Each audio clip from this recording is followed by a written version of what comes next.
il y a eu une période interminable pour un malade entre les demandes et... C'est documenté, ça? C'est documenté, extrêmement simple. Les documents même étaient en circulation sur les réseaux sociaux et je les authentifie.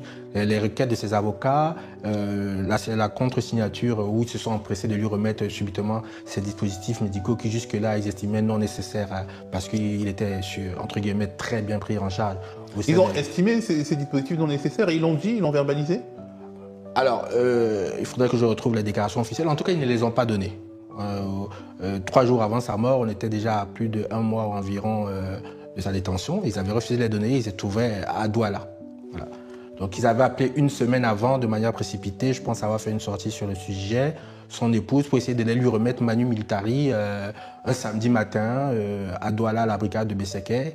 Et son épouse avait demandé la présence de son avocat pour que ce soit remis.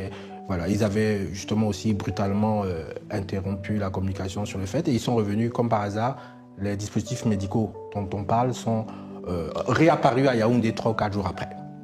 Alors, on imagine qu'il s'est affaibli pendant ce laps de temps. Ça, par contre, je suis tout à fait clair là-dessus. Il s'est affaibli du fait de l'absence des dispositifs médicaux suscités, mais aussi de ses conditions de détention et surtout des conditions de son arrestation.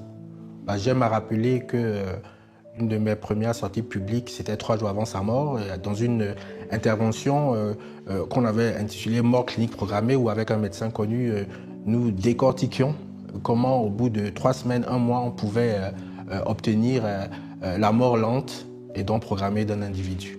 Le tuer, d'une certaine manière. Tout à fait. C'est le terme approprié.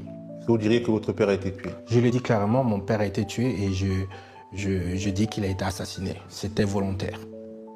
En fait, moi j'insiste sur le caractère pernicieux et vicieux, c'est-à-dire qu'il faut savoir que c'est quelque chose qu'ils ont vraiment, et on le démontre assez bien, qui a été fait de manière lente et progressive. Il n'y a pas vraiment eu d'à-coups, il n'y a pas eu de grosses crises.